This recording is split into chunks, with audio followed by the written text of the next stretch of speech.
Hello guys, welcome to G J verse. This is me G J. ഇന്ന് ഞാൻ കണ്ട പടം ഒരു ആഭ്യന്തര കുറ്റവാളിയാണ്. ആഭ്യന്തര കുറ്റവാളി എഴുതി സംവിധാനം ചെയ്തിരിക്കുന്ന സേതുനാഥ് പത്മകുമാർ എന്ന് പറഞ്ഞ ഒരു ഡെബ്യൂ ഡയറക്ടറാണ്. അദ്ദേഹം, എനിക്ക് തോന്നുന്നു അദ്ദേഹം അദ്ദേഹത്തിന്റെ ലൈഫിൽ നിന്നായിരിക്കാം, അല്ലെങ്കിൽ അദ്ദേഹത്തിന്റെ ആരുടെയെങ്കിലും സുഹൃത്തുക്കളുടെ ലൈഫിൽ നിന്നായിരിക്കാം, എന്തായാലും ഒരു റിയൽ ലൈഫിൽ സംഭവിച്ച കുറച്ച് കാര്യങ്ങളെ ബേസ് ചെയ്തുള്ള ഒരു സിനിമ പോലെ തോന്നി. കാരണം അതിന്റെ തുടക്കത്തിൽ തന്നെ it's not based on real life എന്നൊക്കെ പറഞ്ഞാൽ അങ്ങനെ എഴുതി കാണിക്കുമ്പോഴത്തേക്ക് എന്തെങ്കിലും സാമ്യതകൾ ഉള്ളപ്പോഴാണ് സാധാരണ അങ്ങനെ വരാറ്.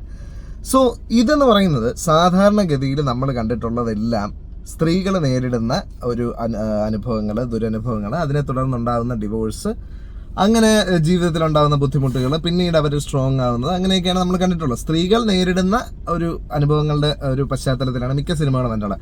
ഏറ്റവും നല്ലൊരു ഉദാഹരണം പറയുകയാണെങ്കിൽ ജയ ജയ ഹേ ആണ്. ജയ ജയ ഹേ അങ്ങനെ ഒരു കൈൻഡ് ഓഫ് ഒരു പടമായിരുന്നു, സ്ത്രീകൾക്ക് നേരിടേണ്ട ബുദ്ധിമുട്ട്, അതിനുശേഷം വിജയിച്ചു വരുന്നത്. പക്ഷെ ഇവിടെ എന്താന്ന് വെച്ച് കഴിഞ്ഞാൽ ഇവിടെ ഒരു പുരുഷപക്ഷ സിനിമയാണ് നമ്മുടെ ആഭ്യന്തര കുറ്റവാളി. അതായത് വളരെ നിസ്സാരക്കാരനായിട്ടുള്ള ഒരു മനുഷ്യൻ, അദ്ദേഹം ഒരു ക്ലാർക്കായിട്ട് വർക്ക് ചെയ്യുന്നു, അതും ടെമ്പററി ആയിട്ടുള്ള ഒരു ജോബ്, ഒരു ചെറിയൊരു സൊസൈറ്റിയിൽ വർക്ക് ചെയ്യുന്ന അദ്ദേഹത്തിന്റെ ജീവിതത്തിലേക്ക് ഒരു കല്യാണം സംഭവിക്കുന്നു. ഒരു മാരേജ് ഏജൻസി വഴി വളരെ നല്ലൊരു കല്യാണം ഉണ്ടാകുന്നതും അതിനെ തുടർന്ന് പിന്നീട് അദ്ദേഹത്തിന്റെ ജീവിതത്തിൽ ഉണ്ടാകുന്ന പ്രശ്നങ്ങൾ. അതായത് ഇപ്പോൾ ഫോർ എക്സാമ്പിൾ, ഇപ്പോൾ ഒരു സ്ത്രീധനവും ചോദിക്കാതെ കല്യാണം കഴിക്കുന്ന ഒരുപാട് പേരുണ്ട്. അപ്പോൾ ഈ പെൺവീട്ടിൽ നിന്ന് സ്വർണം ഇട്ട് വിടുന്ന ആൾക്കാരും ഉണ്ട്. അപ്പോൾ ഇങ്ങനെ പറയുന്നു, 100 പവൻ എൻ്റെ മോൾക്കായുണ്ട്, ഞാൻ 100 പവൻ കൊടുക്കുകയാണെന്ന് പറഞ്ഞാൽ അങ്ങനെ 100 പവനൊക്കെ കൊടുത്ത് വിടുന്ന ആൾക്കാർ അതിനുശേഷം ഒരു ഇൻസിഡന്റ് ഉണ്ടാകുമ്പോഴത്തേക്കും ആ 100 പവൻ തിരിച്ചു ചോദിച്ചിട്ട് പിന്നീട് ഉണ്ടാകുന്ന പ്രശ്നങ്ങൾ, അങ്ങനത്തെ ഒരു കൈൻഡ് ഓഫ് ഒരു സംഭവമാണ് ഈ ഒരു സിനിമയുടെ ഒരു പ്ലോട്ട്.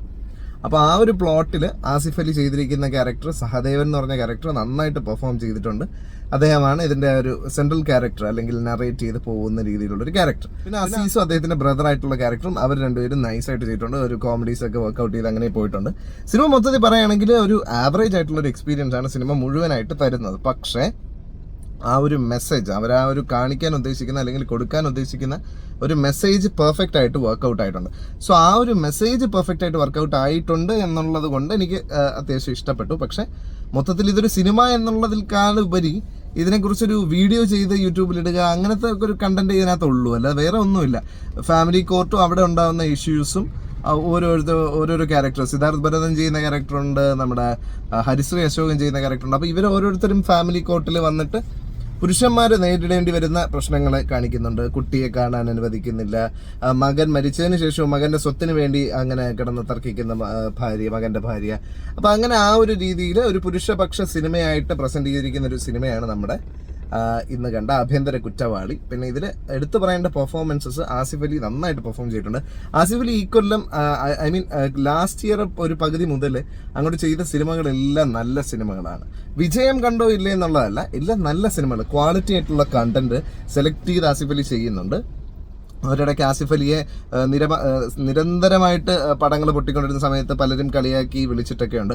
പക്ഷെ ഇപ്പോൾ അദ്ദേഹം ഓരോ പെർഫോമൻസസിലൂടെയും തെളിയിച്ചുകൊണ്ടിരിക്കുകയാണ് അദ്ദേഹത്തിന്റെ ഉള്ളിലെ ആക്ടർ എന്ത് നല്ലൊരു ആക്ടറാണെന്നുള്ളത്. നല്ല രീതിയിൽ പെർഫോം ചെയ്തിരുന്നു ആസിഫ് അലി ഇന്നത്തെ സിനിമയിൽ. പിന്നെ ഇതിനകത്ത് വന്നിരിക്കുന്ന അദ്ദേഹത്തിന്റെ ഭാര്യയുടെ ക്യാരക്ടർ ചെയ്തിരിക്കുന്ന ആക്ട്രസ്, ഒരു നീന എന്ന് പറഞ്ഞ ക്യാരക്ടറാണ് ചെയ്തിരിക്കുന്നത്. അവരെ ആക്ട്രസിന്റെ പേര് ഞാൻ ഗൂഗിൾ ചെയ്തിട്ട് കിട്ടിയില്ല, എനിക്കറിയില്ല ആരാണെന്ന്. ഒരു പുതുമുഖ നടി പോലെ തോന്നി.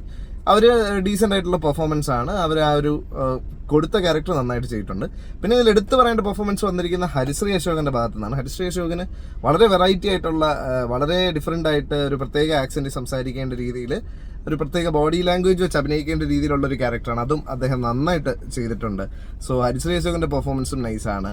പിന്നെ ഈ സിനിമയിൽ നമ്മുടെ ആ ഒരു ജെ ജെ ഹേയിൽ വന്നു പോയിട്ടുള്ള ഒരുപാട് ആക്ടേഴ്സ് അതേപോലെ റെപ്ലിക്കേറ്റ് ചെയ്തിട്ടുണ്ട്. ഗുരുവായൂർ അമ്പലനടയിലും ഒക്കെ ഉള്ള ആക്ടേഴ്സിനെയൊക്കെ അതേപോലെ കൊണ്ടുവന്നിട്ടുണ്ട്. എനിക്ക് ആ ഒരു കല്യാണ മൂഡൊക്കെ ക്രിയേറ്റ് ചെയ്യാനായിരിക്കും.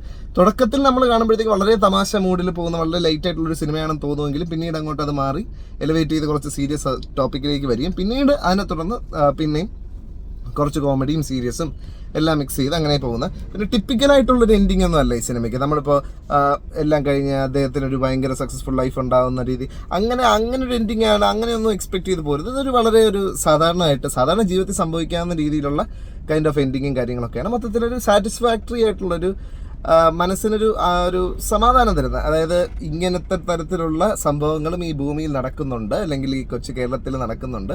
അപ്പോൾ അതിൽ നിയമം സ്ത്രീക്ക് നൽകുന്ന പരിരക്ഷ എത്രമാത്രമാണ്, അത് മിസ്യൂസ് ചെയ്യപ്പെടുമ്പോൾ ഉണ്ടാകുന്ന പ്രശ്നങ്ങൾ എന്താണെന്നൊക്കെ അതിൽ കാണിച്ചു പോകുന്നുണ്ട്. നൈസായിട്ടുണ്ട്. പിന്നെ ജഗദീഷ് നല്ലൊരു പെർഫോമൻസ്, ഇതിനകത്തൊരു വക്കീലിൻ്റെ ഒരു പെർഫോമൻസ് ആണ്, നൈസായിട്ട് ചെയ്തിട്ടുണ്ട്. പിന്നെ നമ്മുടെ സ്ഥിരമായിട്ട് ചതിയൻ സ്റ്റാർ എന്നൊക്കെ പറഞ്ഞ് വിളിക്കുന്ന പുള്ളി വിജയകുമാർ, അദ്ദേഹവും നന്നായിട്ട് പെർഫോം ചെയ്തിട്ടുണ്ട്. ഇതിനകത്ത് വാദിഭാഗം വക്കീലായിട്ട് നന്നായിട്ട് ചെയ്തിട്ടുണ്ട്. അങ്ങനെ മൊത്തത്തിൽ നല്ലൊരു അറ്റംപ്റ്റാണ്. പക്ഷേ ഇതൊരിക്കലും ഒരു ഭയങ്കര എൻ്റർടൈനിങ് ആയിട്ടുള്ളൊരു സിനിമയല്ല. ഇത് വളരെ നിയമം, അല്ലെങ്കിൽ നിയമത്തിൻ്റെ ആ ഒരു വശങ്ങൾ, പിന്നെ ആണുങ്ങൾ അനുഭവിക്കുന്ന ബുദ്ധിമുട്ടുകൾ, അതൊക്കെ പറഞ്ഞു പോകുന്ന വളരെ സീരിയസ് ആയിട്ടുള്ളൊരു മാറ്റർ ചർച്ച ചെയ്യുന്ന ഒരു സിനിമയാണ്. ഇത് ആക്ച്വലി കഴിഞ്ഞ മാസം 16-ാം തീയതി 17-ാം തീയതി ഒന്നും ഇറങ്ങാനിരുന്നതാണ്. പിന്നെ എന്തുകൊണ്ട് റിലീസ് വൈകിയെന്നറിയില്ല. എനിവേസ് വളരെ സീരിയസ് ആയിട്ടുള്ളൊരു ടോപ്പിക് ചർച്ച ചെയ്യുന്ന, ഒരു പക്ഷേ വിവാദമായേക്കാവുന്ന രീതിയിലുള്ള പരാമർശങ്ങൾ ഉന്നയിക്കുന്ന ഒരു സിനിമയാണ് നമ്മുടെ ആഭ്യന്തര കുറ്റവാളി. സോ ഞാൻ ഇതിന് ഒരു റേറ്റിംഗ് കൊടുക്കുകയാണെങ്കിൽ ഒരു 2.5, കറക്റ്റ് ആവറേജ് ആണ്. അപ്പോൾ ഒരു 2.5 ആണ് ഞാൻ ഇതിന് കൊടുക്കുന്ന റേറ്റിംഗ്. സോ ഇതൊക്കെയാണ് എനിക്ക് ഈ ഒരു സിനിമയെ പറ്റി പറയാനുള്ളത്. നിങ്ങൾ ഈ സിനിമ കണ്ടവരാണെങ്കിൽ നിങ്ങളുടെ അഭിപ്രായങ്ങൾ കമൻറ്റ് ബോക്സിൽ രേഖപ്പെടുത്തുക. ഇപ്പോൾ ചിലപ്പോൾ ഞാൻ പറഞ്ഞതിലൂടെ നിങ്ങൾക്ക് യോജിക്കാൻ പറ്റുമായിരിക്കാം, അല്ലെങ്കിൽ ചിലപ്പോൾ യോജിക്കുന്നില്ലായിരിക്കാം. എന്ത് തന്നെയായാലും അത് കമൻറ്റ് ബോക്സിൽ രേഖപ്പെടുത്തുക. വീഡിയോ ഇഷ്ടപ്പെട്ടെങ്കിൽ ലൈക്ക് ചെയ്യുക, ഫ്രണ്ട്സിനും ഫാമിലിക്കും എല്ലാവർക്കും ഷെയർ ചെയ്ത് കൊടുക്കുക. GJ Verse എന്ന് പറഞ്ഞിട്ട് ഈ ചാനലും കൂടെ ഒന്ന് സബ്സ്ക്രൈബ് ചെയ്യുക. ബെൽ ബട്ടണും കൂടി ഒന്ന് എനേബിൾ ചെയ്ത് കൊടുത്തു കഴിഞ്ഞാൽ ഞാൻ അപ്പം അപ്ലോഡ് ചെയ്യുന്ന വീഡിയോസിൻ്റെയൊക്കെ നോട്ടിഫിക്കേഷൻസ് നിങ്ങൾക്ക് കിട്ടും. സോ മറ്റൊരു വീഡിയോ കാണാം. അതുവരേക്കും it's me GJ signing off. By.